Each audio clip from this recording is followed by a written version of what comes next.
I would like you to imagine sitting in a room looking up at a tiled ceiling. And you notice that one tile is missing, just one. What would you concentrate your vision on? What would you look at the most?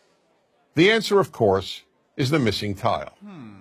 Now, that's fine for ceilings. In fact, it's actually good because we can replace a ceiling's missing tile and once again have a perfect ceiling. Ceilings, after all, can be perfect. But this doesn't apply to life. Most of what is missing in our lives, or what we think is missing, cannot be replaced. Unlike a ceiling, life can never be made perfect. For that reason, concentrating on the missing tiles in your life is a big problem. Let me give you the example that taught me this great lesson about what I call the missing tile syndrome. A bald man once said to me, "You know, Dennis, whenever I walk into a room with people, all I see is hair." When I heard this, I immediately realized that in this regard, this man sees the world completely differently from how I do. Because I have all my hair. When I walk into a room, I don't even notice hair. It's not a missing tile for me. But for this person, hair is what he sees. This applies in some way to everyone. When a woman who thinks she has imperfect legs walks into a room, all she sees are perfect legs. Or take the example of the woman who once said to me, "Wherever I go, all I see are pregnant women." Now, how could that be? The vast majority of women, even those young enough to be pregnant, are not pregnant at any given time. But that was all she saw because she wanted to get pregnant and wasn't able to. Her missing tile was not having a child.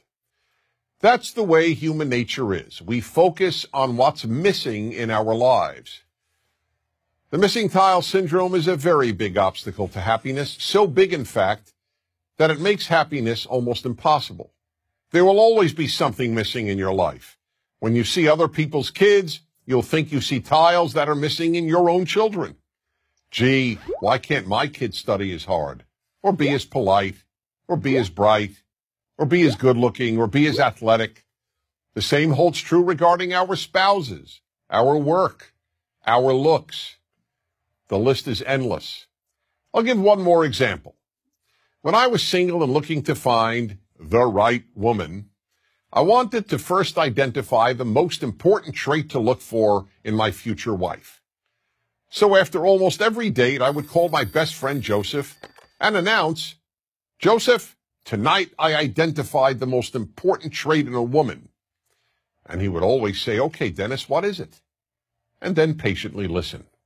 One night I would tell him that it was intelligence, another night that it was looks, another night personality, and on yet another night kindness. One night, as usual, I called him up after an evening out and said, "Joseph, I finally figured out what the most important trait in a woman is." But this time he didn't say, "Okay, Dennis, what is it?"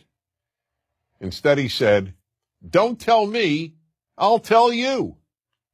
Perplexed, I asked, "How do you know? You don't even know the woman I went out with." "It doesn't matter," he said. "Whatever trait tonight's woman was missing, that's the one you decided is the most important trait in a woman." I could say nothing. He was right. Whatever that night's date was missing is what I would declare the most important trait in a woman. I hadn't yet come up with the term missing tile syndrome, but that is exactly what I was suffering from. That's the way we play tricks on ourselves and undermine our happiness, by concentrating on the missing tiles every one of us has. So we really have a simple choice. Do we focus on the rest of the ceiling, on all the tiles we do have, or do we focus on the ones we're missing? To a large extent, the answer to that question will determine how happy you will be. I'm Dennis Prager. Join Prager University, subscribe to our YouTube channel, and sign up for free at prageru.com.